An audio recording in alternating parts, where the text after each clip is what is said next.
In today's video, I want to show you one of the coolest new additions to my Lego city. Every small town has to have farming, and I thought, you know, a grain elevator would be the perfect addition to my Lego display. And in today's video, I want to show you some of the techniques I use to accomplish this really cool build. And just to give you an idea of what gave me the idea to even build this, this is modeled after a Walthers HO scale train build.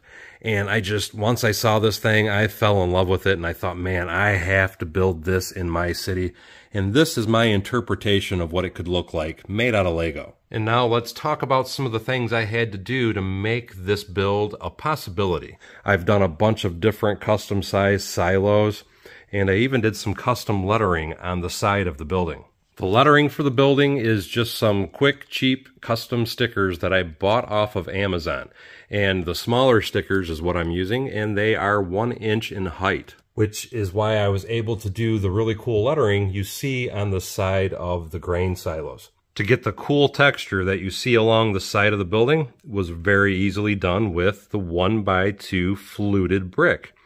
And the reason that I decided to use that is it gives a real nice natural looking metal siding appearance to the entire build. For the different sizes for the silos, I'm using a 3x6 round panel piece for all these silos you see on this end. And then I cap the top of each one off with a 6x6 round dish.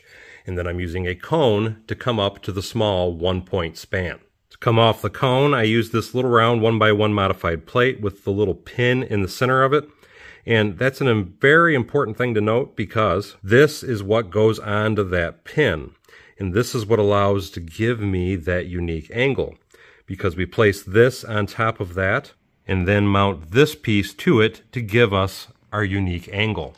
And then for the conveyor tube itself, because I wanted all the conveyor tubes to have different sizing, on these small silos, I am just using a bunch of the candlestick piece to bring it all the way to the top.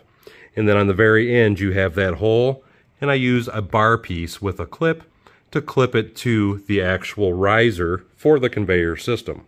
You'll notice each conveyor tower has a custom ladder that goes up the entire side of it.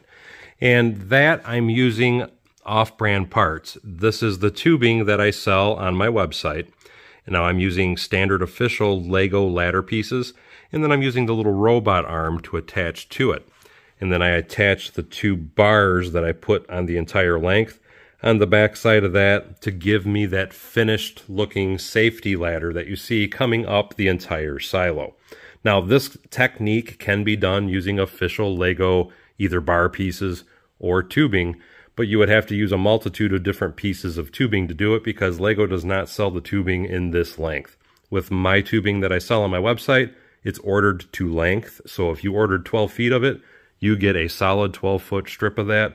That way it allows you to build custom things like this. For the next size silo or grain elevator, I'm using the 4x4 curved wall piece and placing the 8x8 round plate in between each floor. And then I'm capping it off with an 8x8 dish.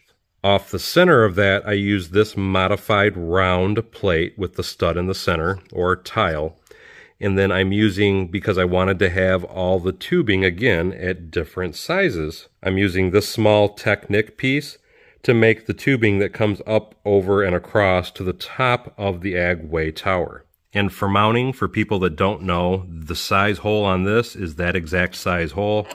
And you're able to just clip it together like that, which allows you to build this little conveyor system. To build the last silo, I had to brick build it because Lego does not make a piece big enough to be this size circumference. And to do that, it's just 1x3 bricks with 1x1 round bricks, and then you just bend them in on themselves, and you use wedge plates to cover up the top of the silo. To give you a better look of what I'm talking about, you can see these are 3x8 wedge plates.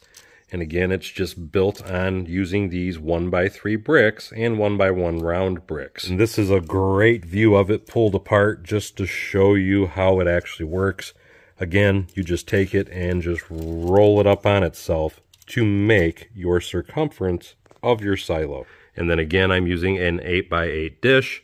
I'm putting a Technic piece into the center of that and then running it over to that silo to connect that. And again, I'm using a different piece. Over here, I'm using this Technic piece. This is the 1x2, I think. I'm not sure, but either way, it's a Technic piece. The axle center. And then to make it look like I have some electrical lines running up through there, that's just a combination of different tubing pieces and Lego lightsabers to hold it all together. I've also added a lot of little windows to the sides, what I'm considering to be the work area of the Agway building. And one thing you might notice is I have these little windows that already have the bars on them. This is an example of that window. And if you're interested in this piece, this is another custom piece that I make and sell on my website, bevinsbricks.com. I offer these in both a 4 and 6 pane option, and I do offer them in a couple different colors. I will have a link below in the description and in the comments section of this video if you're interested in those windows. And I do want to note that I buy my parts from Rebrickable, so these are not official Lego glass pieces. But I do that to keep the costs down, and then it allows me to be able to sell them to you guys at a much better price. Now let's talk about what I consider to be one of my most favorite parts of this new upgrade that I've done with the farming area of my table, and that is this cornfield. This cornfield has a total of 340 corn stalks. Each one of these stalks has a total of 9 pieces to make it. So just to give you a little information, that little cornfield that you see that is now in my Lego City display, that is 3,060 pieces just to do this little bitty spot of a cornfield. And just to show you how the corn stalks are made, it is 1 round brick with 7 of this little stem piece and then 1 gold claw part on the very top of it. But once they're all together and spread out on a table, they look freaking awesome. To do the harvesting of the cornfield, I got lazy, and that is an official Lego set.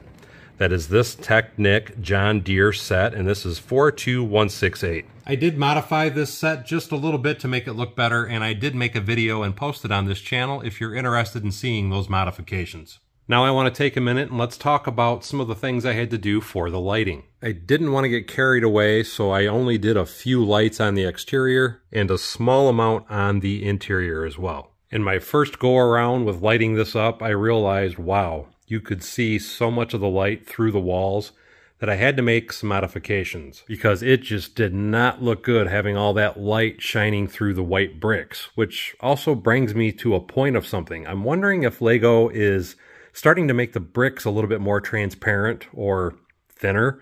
And I say that because you can see here on the side, some of the bricks, which are new bricks, let a lot of light through. And then the old bricks that I have, because I have been collecting Lego for 26 years, pretty much block the light 100% out. So to try and fix that, I opened up the building and then I ran brick around the entire interior of the building in dark bluish gray. Now on the top half of the building, I cheated a little bit. Why I say I cheated is I took some cardboard, cut it to size, and then just slid it inside. Nobody would ever be the wiser except for the fact that I'm showing you in this video now. And as you can see, doing all that, it did fix the lighting issue and nothing shines through anymore. And for hiding the wire that's on the top, it actually runs in that tubing. Once again, I sell on my website. These are my micro mini LEDs.